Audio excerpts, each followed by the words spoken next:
আসসালামু আলাইকুম রহমতুল্লাহ বরকাতুহু। সম্মানিত প্রিয় মুসলিম ভাই ও বোনেরা, ইসলামিক টিভির পক্ষ থেকে সকলকে জানাই আন্তরিক মোবারকবাদ। আশা করি সকলে ভালো আছেন। আমি আলহামদুলিল্লাহ আল্লাহর রহমতে ভালো আছি।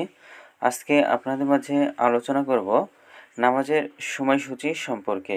তো আজকে শুক্রবার 23শে আগস্ট 2024 ইংরেজি, 8 ভাদ্র 1431 বাংলা, 17 সফর 1446 হিজরি। ঢাকা এবং তার পার্শ্ববর্তী এলাকার নামাজের সময়সূচিগুলো তুলে ধরছি। তারপরে অন্যান্য জেলা বিভাগগুলোর নামাজের সময়সূচিগুলো আপনাদের মাঝে তুলে ধরব।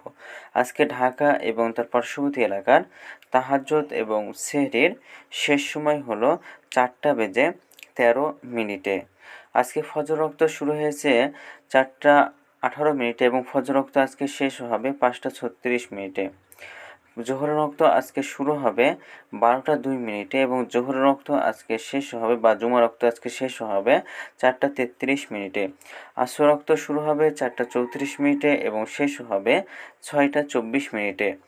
মাগরিবের ওয়াক্ত আজকে শুরু হবে 6:28 এবং মাগরিবের ওয়াক্ত আজকে শেষ হবে 7:42। এশার ওয়াক্ত শুরু হবে 7:43 এবং শেষ হবে 4:13। আজকে সূর্যাস্ত যাবে 6:25 এবং আজকে সূর্যোদয় হয়েছে 5:36।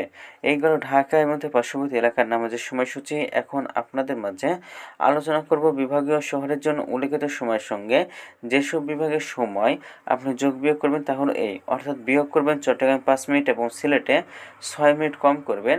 ঢাকা এবং তার পার্শ্ববর্তী এলাকায় যে নামাজের সময়সূচিরা রয়েছে সেখানে চট্টগ্রামে 5 মিনিট এবং সিলেটে 6 মিনিট কম করে গণনা করবেন, তাহলেই হবে।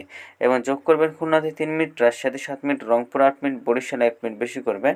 ঢাকার মতো পার্শ্ববর্তী এলাকায় যে নামাজের সময়সূচিরা রয়েছে সেখানে খুলনায় 3 মিনিট, রাজশাহীতে 7 মিনিট, রংপুর 8 মিনিট, বরিশালে 1 মিনিট বেশি করে গণনা করবেন, তাহলেই কিন্তু হবে। তো আজকের ভিডিওটি এ পর্যন্তই ছিল। আর এই সূত্রটা আমরা নিয়েছি ইসলামিক ফাউন্ডেশন থেকে। ভিডিওটি যদি আপনাদের ভালো লাগে তাহলে কিন্তু অবশ্যই চ্যানেলটি সাবস্ক্রাইব করে পাশে থাকবেন। ধন্যবাদ সকলকে। আসসালামু আলাইকুম রহমতুল্লাহ।